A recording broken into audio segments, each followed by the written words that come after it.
Hello and welcome to another ice cold refreshing episode of The Growth Engine, sponsored by Healthy Brands Coaching. We help owners grow, buy, and sell their businesses.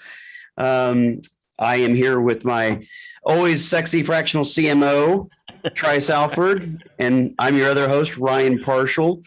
And we're gonna hit today with episode 11. And it seems like we've gotten 100 episodes done. And I look back and we've only got 10. Wow. And wow, we've covered a lot of topics in 10 episodes. I feel like you're right. I feel like we've done way more than that for sure. So it's probably because we talk so much about like all these topics and we just dig in so often on this kind of stuff. So yeah. So I know that we've got a lot of foundational type of topics done, right? So now we're going to get into some really timely, detailed type of topics that I think is going to have some real takeaways from it for both CEOs, CMOs, entrepreneurs. And so why don't you introduce our topic today, Trice? Yeah, so this is a topic that is, like a lot of these topics that we've talked about already are hot buttons for both you or I, right? And this is one of those for me. So the economy is changing, and the question always comes up: marketing during a down economy. And so the topic today is what do you do in a down economy to address your marketing and your growth? Because just because the economy is changing doesn't mean you still can't grow your business. And this is something you and I talk about often with people. So I want to talk about this from a foundational level first, and then we may do more episodes as specific examples and things to talk about marketing tactics you can execute to continue to grow your business or lay the foundation for your business in marketing during an economy shift like this. So, well, I think it's important to know, like, economy shift, it can be different from, say, COVID. I mean, COVID was an event that affected things, but I personally think there's some differences between, what happened back in like 2007, 2008 versus COVID versus what we're about to go into. Can you describe that? How do you feel about that? We both marketed through those time frames. You're 100% right. Those are three very different circumstances, right? 7 and 8, and somewhat, depending on your business, 9 and 10. There were a lot of factors in that, and one of the first triggers of it was the cost of fuel, right? Like, cost of fuel went up, which changed pricing for a lot of people because their vendors were shipping goods to them.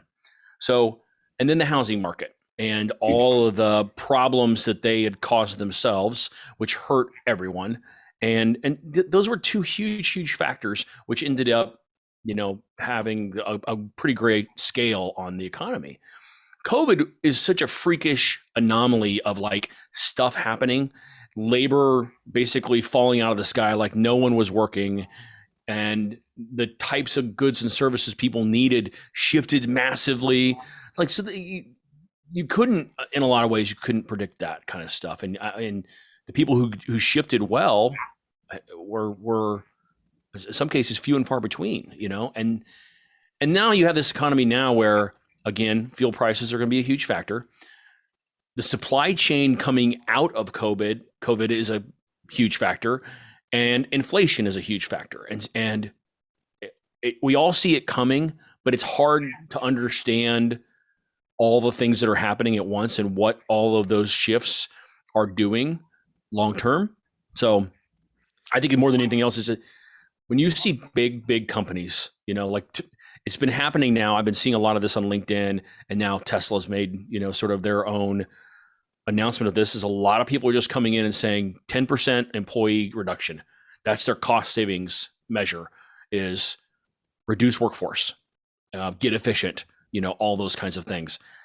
That's a sign to me that says all these people feel like they're not overinflated is not the right way to say it, but they were built for growth and extreme growth, I think, in a lot of ways. And now they don't see that.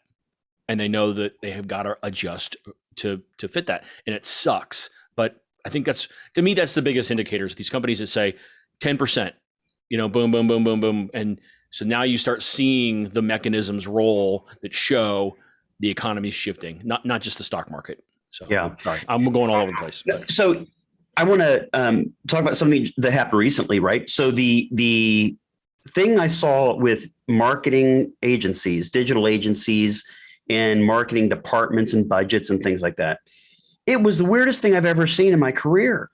And I've got a few years under my belt. So it's like, I've seen a lot of things. And this one was different. It was weird because most digital agencies and web, like web development and web design, most web-based agencies or digital agencies, they flourished.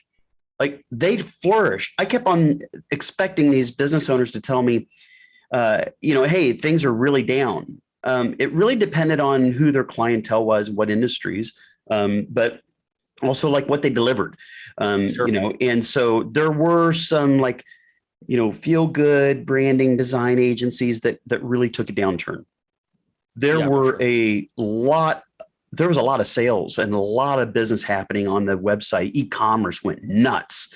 Yeah. E-commerce, Shopify, WooCommerce stuff, anything tied to Amazon. There was a huge boom, and these web companies started having backlogs. Digital agencies were asked to do things that reinforced that e-commerce or the online business and transactions in ways that a lot of these small to mid-sized digital agencies weren't prepared to do. Like they weren't even ready, and they had to learn really quick.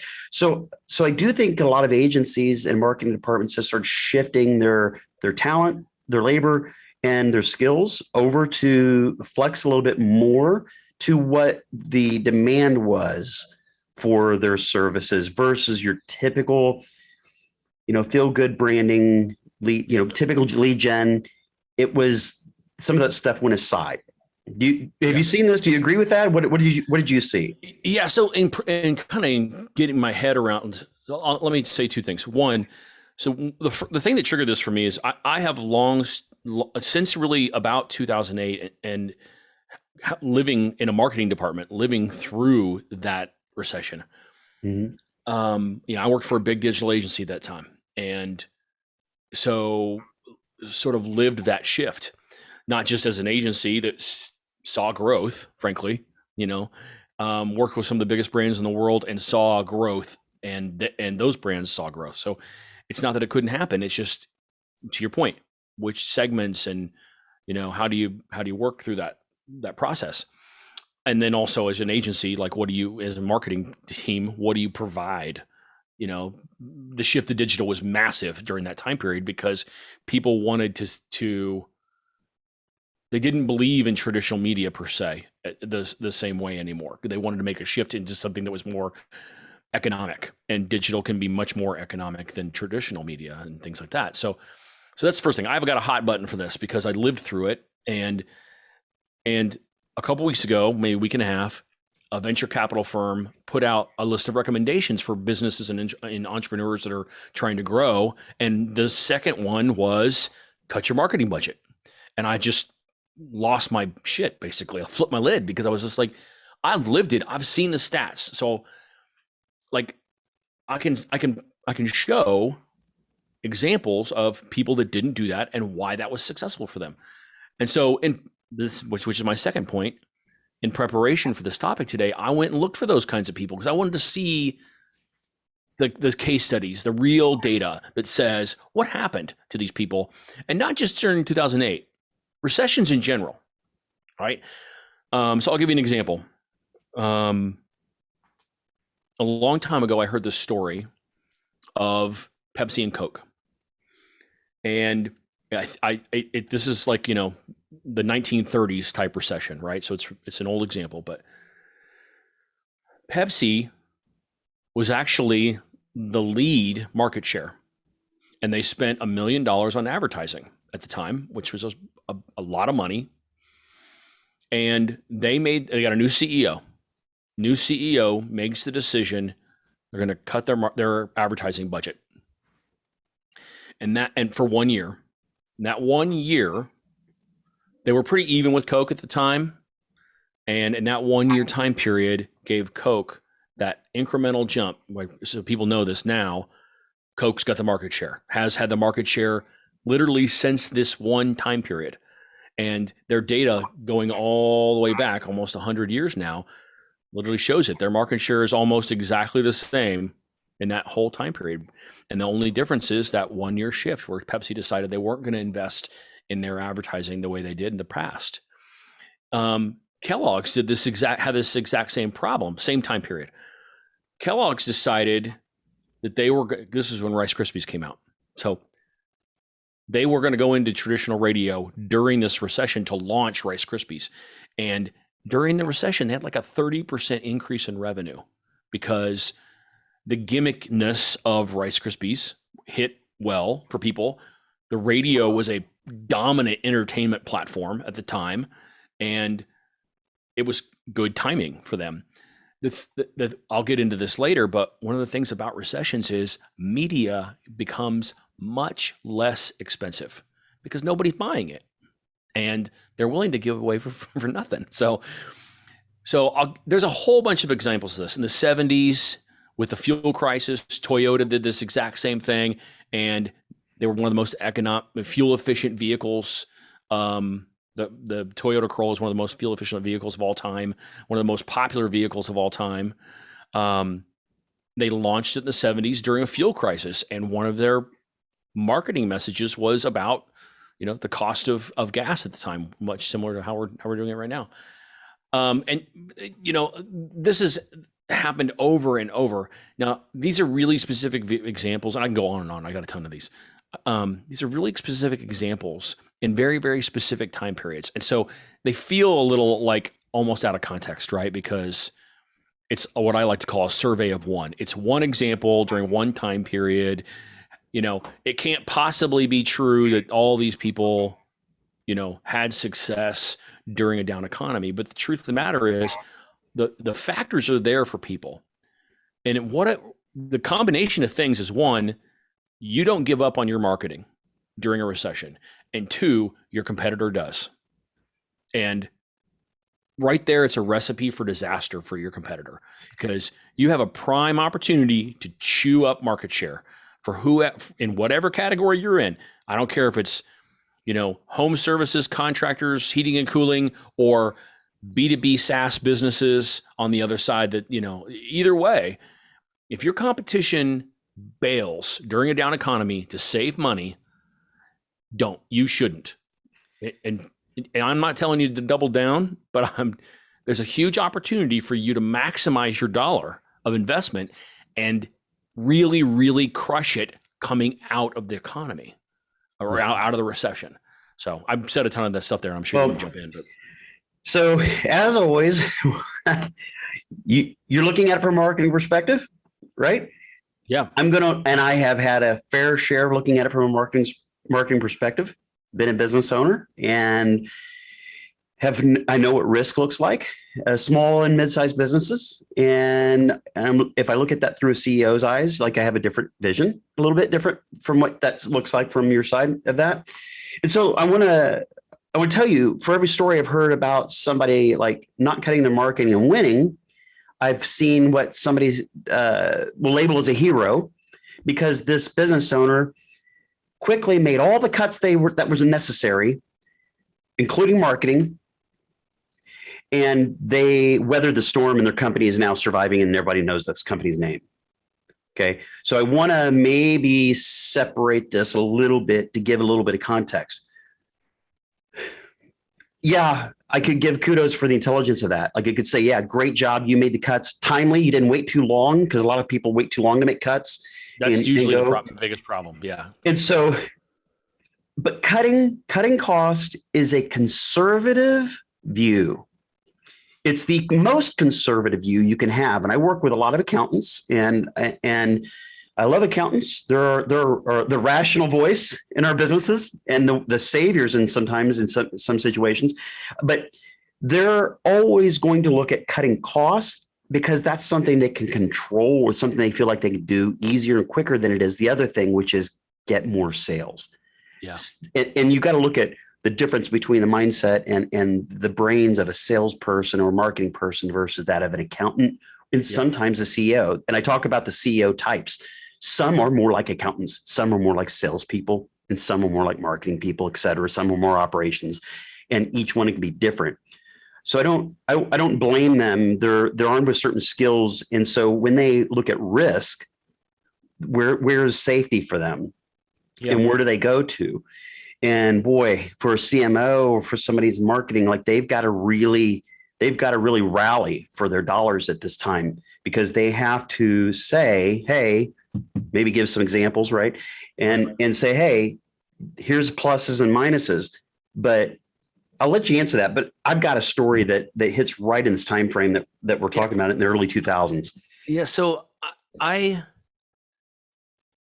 not advocate. So let me go into this. So when I wrote my outline for this, number one was mindset. So I'm really glad you brought it up, because for me, your mindset is your biggest weapon and opportunity for any CEO and leader in their business, right? Ultimately, marketing and accounting and all these groups report to you. And so your mindset is the most important. And if you always view people, your marketing and those as expenses, then this is going to be really hard for you. And you're probably going to take a very, very conservative approach, because to your point, you know what you know. And that is, can I run my business with less people, less marketing? Can I survive and that's 100% okay. It's not a growth mentality. It's not a growth mindset, right? Like it's not. It flat out can't be, because it can't coexist. And I think if people really get behind the idea that this is a critical time of growth opportunity and how to maximize their business to take advantage of that, then they set themselves up for a lot of opportunity for success. I'm not saying you may not have to cut people or cut your marketing budget. Cutting 10% of your marketing budget to get in line with where you think you're going to be is a totally acceptable thing. And it's just the idea of abandoning marketing that really drives me crazy, because you are absolutely going to. And so I'll let you give your example, but the fundamental thing I'm saying here is we're going to talk about ways in which you can market yourself, create demand, raise awareness without pouring money on the problem.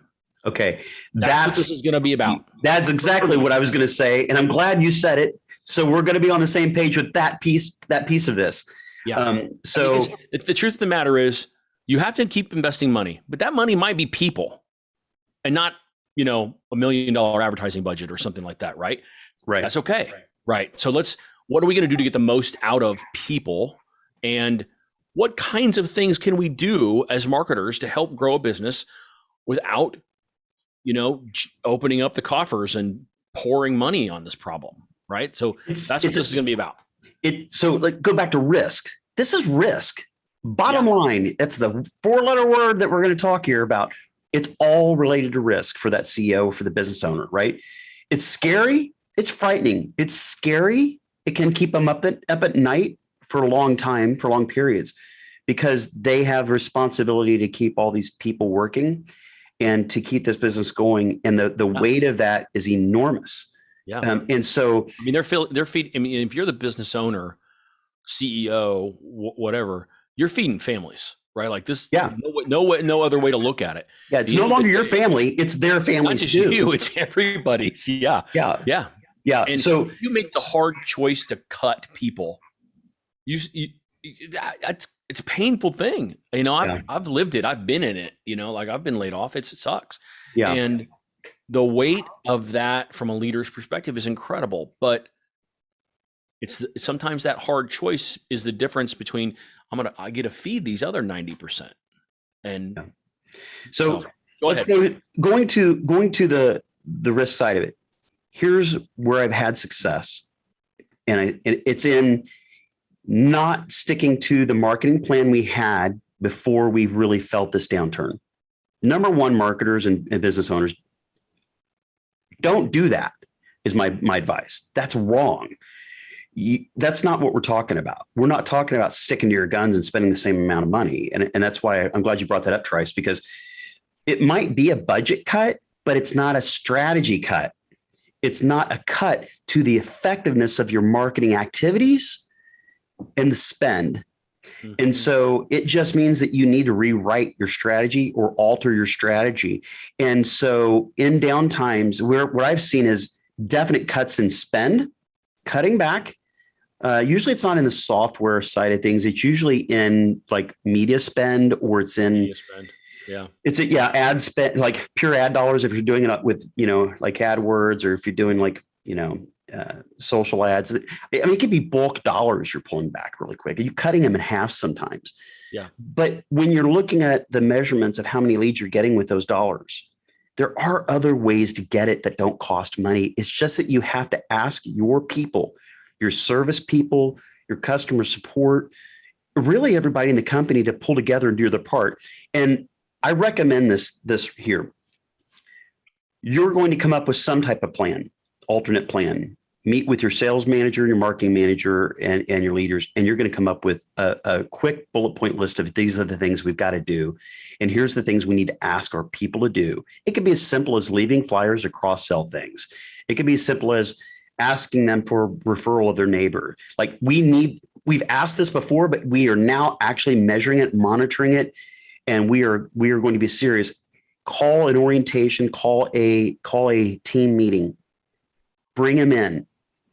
And you need to be ready for your sincere speech. You need to be ready for your team leader speech. And you're going to tell them, hey, we didn't create this, but as well as I, this is what's going on. And you see it. You see it at the pump. You see every time you fill up the service van, you see the cost of shipping. We aren't in control of that right now. Mm-hmm. We are in control of our future. And you guys can help. This is what every company should be doing. Some may not, and they're going to go out of business, but we aren't. Say that with confidence, but we aren't. And the reason why is because you are a part of our machine. You're a part of our success. And here's the things I need each one of you to do. And I'm asking you, for the sake of our company and for each other, look at each other, not me, and commit to your coworkers that we're going to do these steps to win. And then after these steps, if you have ideas, we're going to go into your individual department meetings and ask for them, because your ideas, those ideas matter, and you are doing the things in front of customers, and you probably have better ideas than we've even thought of. And I want to hear them. Yes. I love that. You're exactly right. It's about getting your own head right and your mindset in the right place. Having the conversation with your teams of people, from leadership to management to, frontline employees, regardless of their role, regardless of your industry, regardless of your customer base. Doing that is such a great way to really, one, if you've had to make cuts, it's a great way to reassure to people, this is it. This is our team. We're getting into it. And reassure them you're not interested in making more cuts. And the only way to prevent that is a great team mentality and doing this together. And, they've got skin in the game. This isn't just, I told you what to do and you went and did it anymore. Here's what happens. I've seen this happen as a counter to what I just said. This has happened, and I've seen it live too many times, which is the business owner and the leadership team didn't make this call early enough. Yep. They didn't do what they needed. They waited till it was already tragedy, emergency level. And here's what happened in those cases. They decided who they were going to let go. And it wasn't a few, it was a chunk. Yep. And then they bring everybody in and go, look what just happened to these people that we really didn't want to do, but they're gone. Now it's up to you. That is the worst way to do it I've ever seen. It's all because, you. Because what does everybody do? Does it rally everybody? No. Instead, they actually go, crap, it's time to get my resume brushed up and get it out there, because I want to work for a company 100%. that isn't scaring the shit out of me. And I want to go work for a company that I can just do my job. Mhm. And, whether or not that's out there at that time, I don't know, but the late. scariest thing so what we're talking about is, when we say mindset, right, is you have an opportunity to grow your business. And I don't mean just necessarily in the recession, but it is, I am poised for growth, quick growth, coming out of the recession. That's when it's going to happen. It's not during the recession. The recession is about figuring out a strategy that works for your customers, right? That's the key. I got a great marketing strategy. I got a great sales strategy. I got a great operation strategy that works for us because our customers tell us it works for us, right? Like, it's not because we dictate it. It's what they want. Customers shift during what happened during COVID, right? Huge shift into Amazon, into e-commerce. Everybody wanted everything delivered. Yeah. Well, like, I live in a part of the city in Kansas City where they don't really deliver very much, right? Like, I can't get, like, I couldn't get a pizza delivered here if I tried. Not that I've tried, but, I couldn't.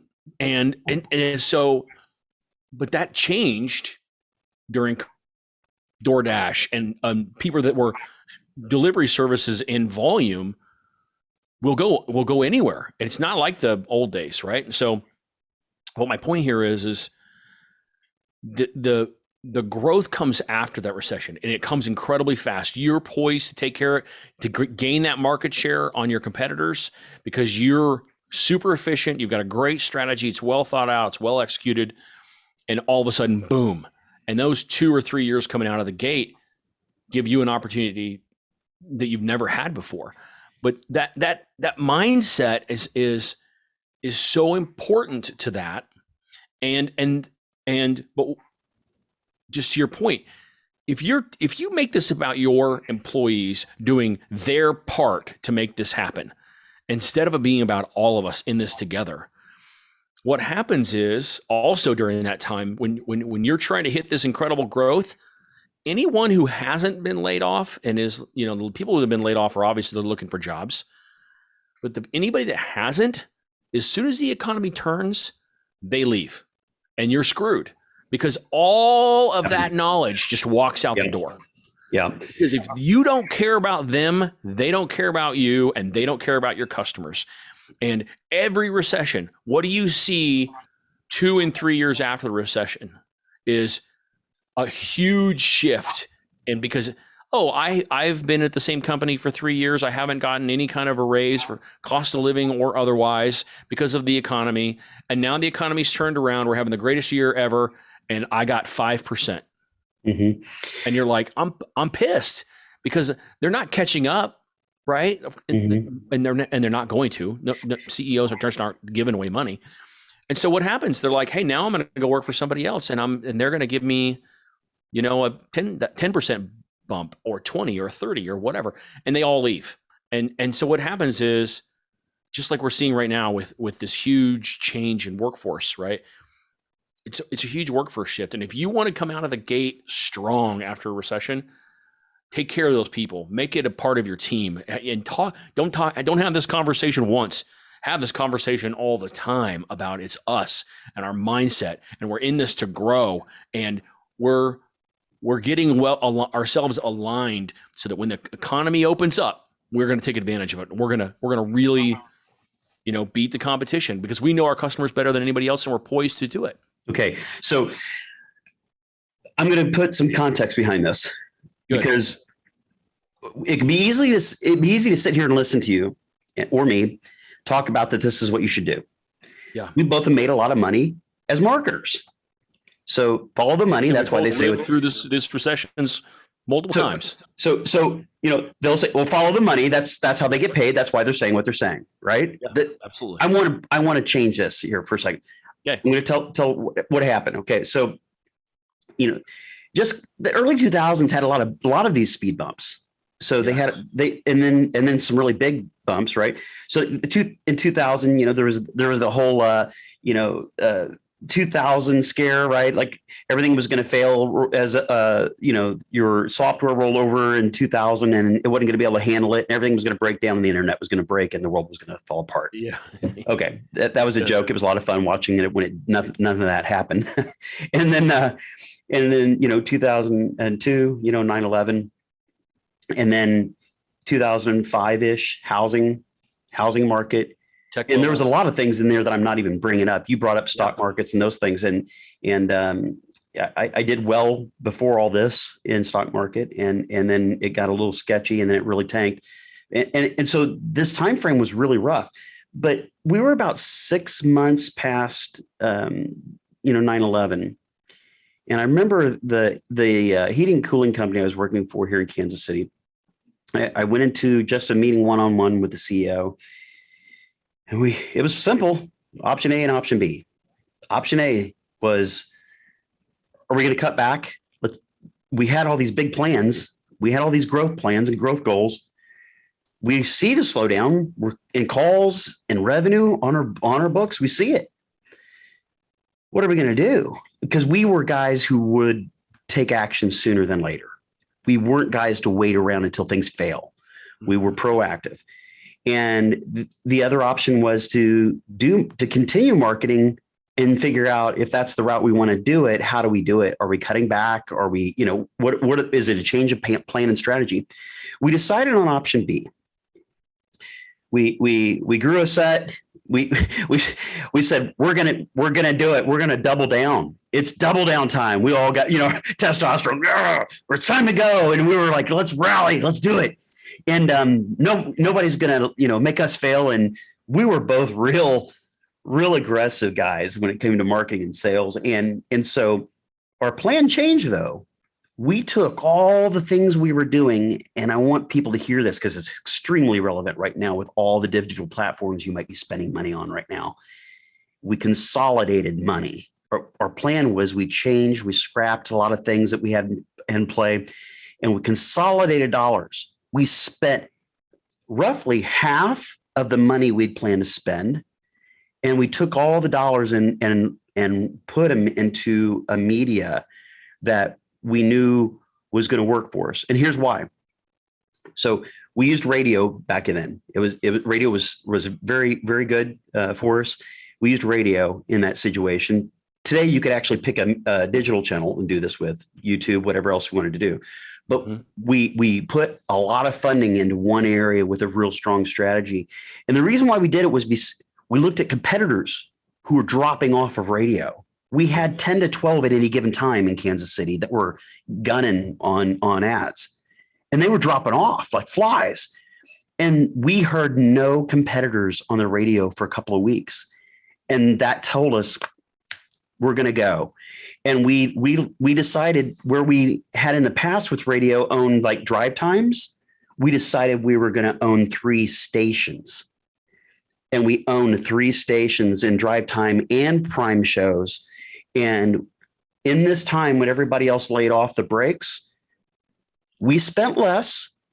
We gained an incredible amount of top of mind awareness with this company. And guess what it did to our revenues? It didn't increase our revenues per se. It kept us to where we didn't have to do layoffs, but it grew market share and top of mind awareness. It dominated. I'm telling you, Trice, it dominated in this time frame. And when you talk about after it's over, what happens? When it was done, we owned this. We own the city. Yep. And Kansas City is not a small place anymore, for sure. But I'm telling you, it was a growth strategy that not only weathered the storm, but it preserved our future as a business for a long time.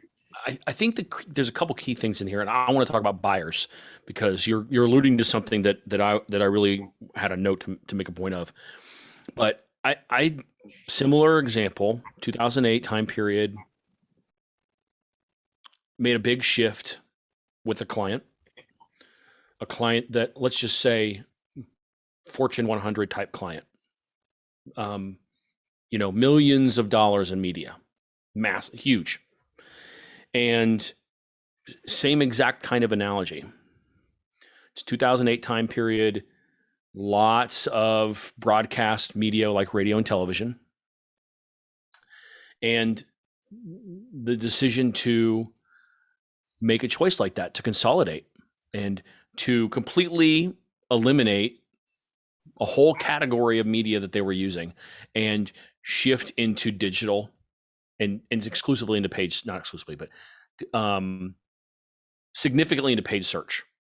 Because what they thought at the time was, and it proved to be right, they had spent so much money over time branding themselves top of funnel that, to your point, they couldn't afford to do that in a recession. But they knew if they could collect the transaction at the bottom of the funnel and more scale, and they were very lucky to have a great branded term that aligned with the generic term very well, right? So when somebody did a generic search, they were very likely to be the person that showed up organically, right? They just said, you know what, let's take advantage of this. And they quadrupled their paid search spend, and they spent a tenth of what they would normally have spent in media in general, because they cut so much radio and TV out. And exactly the same scenario that you're talking about.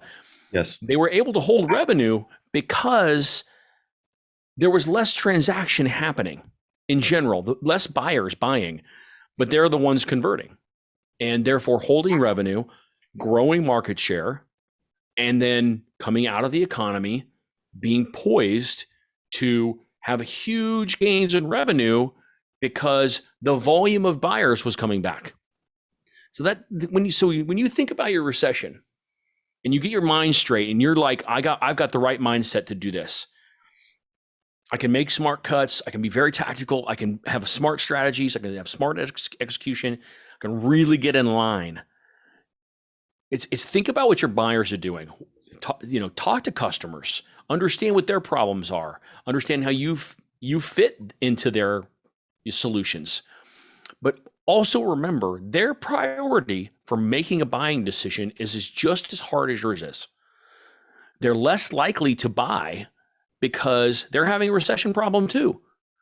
And so they end up having a much longer buying cycle, especially if you're in B2B, right? Very long buying cycle and less volume of conversion. So they convert a lower number of times per year than they normally would, and they take longer to make that decision, and fewer and farther between, basically. So maybe you lose, like your customers basically convert 20% less, but because you're out there marketing and your competitor's not, you gain that market share. Your revenue basically can stay the same because you're growing customer base. And so it ends up evening out. I hope that all that math made sense, but it's, you get more customers, but those people are converting less frequently than they used to. They're taking longer to do it. So your revenue ends up basically being the same. But then you come out of that, and as people start to ramp back up again, now you see this big influx because you have more customers than you had before. And this is exactly how, especially in B2B or like contractors, right? This is, HVAC, heating, cooling, garage doors. We've both seen this. Like, this is exactly what happens. You get more people, and once you capture them once, it's very easy to keep them coming back to you. Not very easy, but they're more likely to convert with you again as long as they had a good experience. And that's what we're really talking about here today is if you can get your mindset right and you understand your customers, you can really set yourself up well to not lose money during a recession, but also be incredibly well positioned for the 2-3 years coming out of that recession. Mm-hmm. I watch leadership close in these times. And if you think your employees aren't really looking to you, what they're looking to you for several things, but the one is kind of like a parent. Is everything going to be okay? They're looking, and every word you say matters right now. Every word you say, because you could say one word that makes it sound like or is misinterpreted as the ship is going down.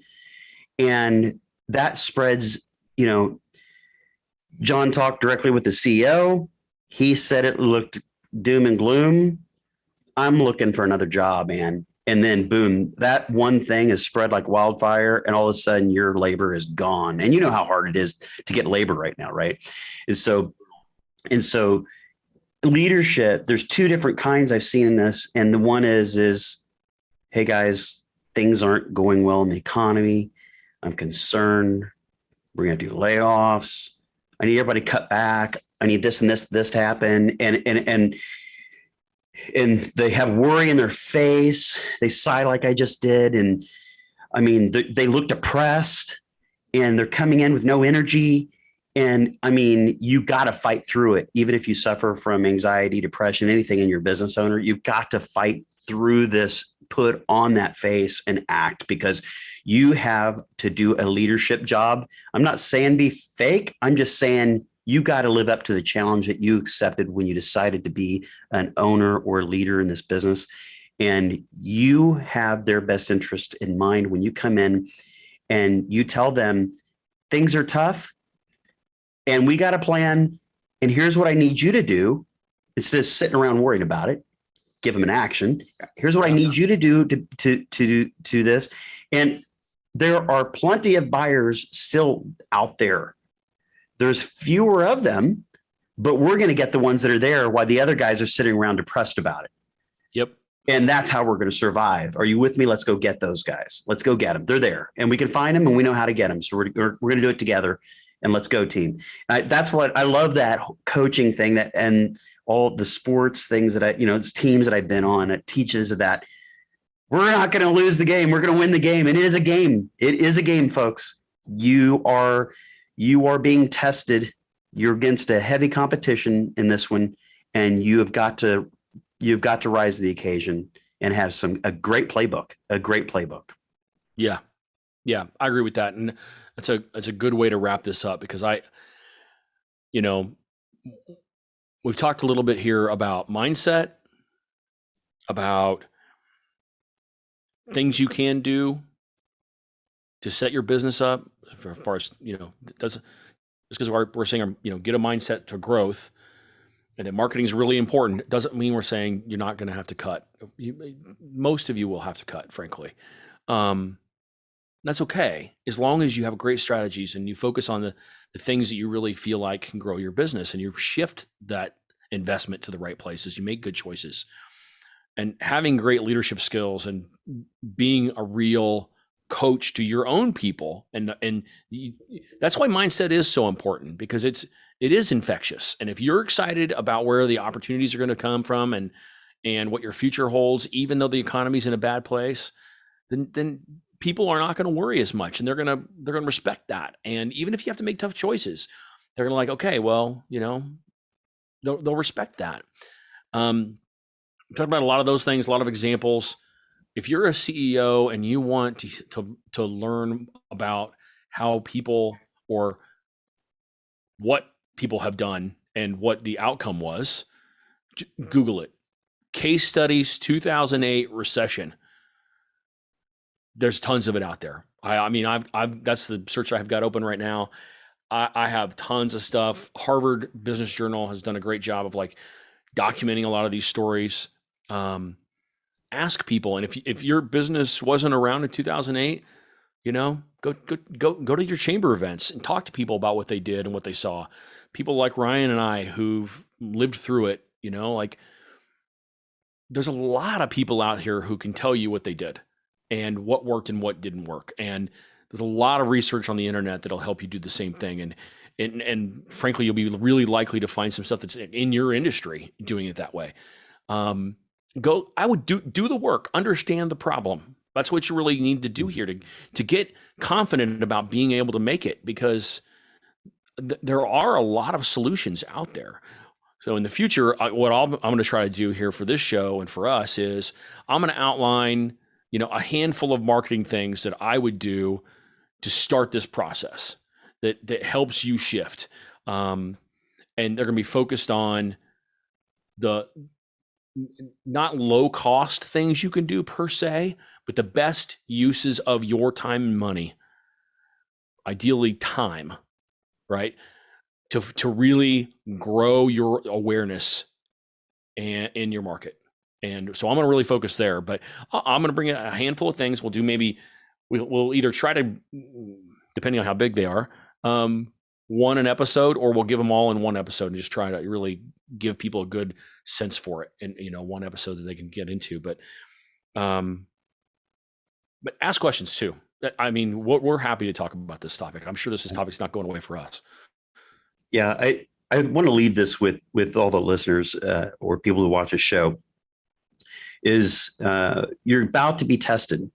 Your true test of leadership is coming at the roughest of times, right? You've heard this before. Not when everything is going perfect. It's when the pressure is on, and this is going to really for the future. People they'll remember how you handled this. Yeah. Or did you crumble? Or did you get them through this? No problem. Did you get it through smooth? And when you hit, roadblocks, you hit the ceiling, how did you go through it? Did you just completely fold? Did you blame others? Or did you come up with a strategy, and did you talk and speak with confidence and not shout it and not, shout orders and things like that? But I mean, did you have a plan, and did you speak with certainty that gave them the confidence that their job was going to be there when they woke up the next day? And did you talk to them about things one-on-one or as a team? Did you pull them in and talk to them, or did you just send an email out that has no heart and no meaning? You have to have discussions with them to frame it and let them know what you're doing as a company. And so best of luck with that. Again, just like Trice said, you can reach out and ask me some of those things. How did it get done? How did we do it in the past? And I'll explain those things. Yeah. Yeah. We're both happy to talk through people about these kinds of things. And if you're curious about the wrong way to do this, Google that. There are tons of examples in the last year of people who have laid off thousands of people via Zoom or email. You're like the most cold, heartless things you've ever heard in your life. And if you want your business to survive, the PR alone, don't do that. This is personal. And I hate to say it, but business is personal. Yes. And anybody that works for you, it's personal to them. So honor that, respect that, and have real conversations with people, and you'll figure out a way, and we'll help you. We're happy to do it. Great. Let's wrap up there. Thanks for joining us on our 11th episode. And join us in the next few episodes where we're going to continue this topic on marketing or growing and scaling a company and doing it the healthy way as we go into some tougher times. Yeah. Great. Good stuff. Thanks.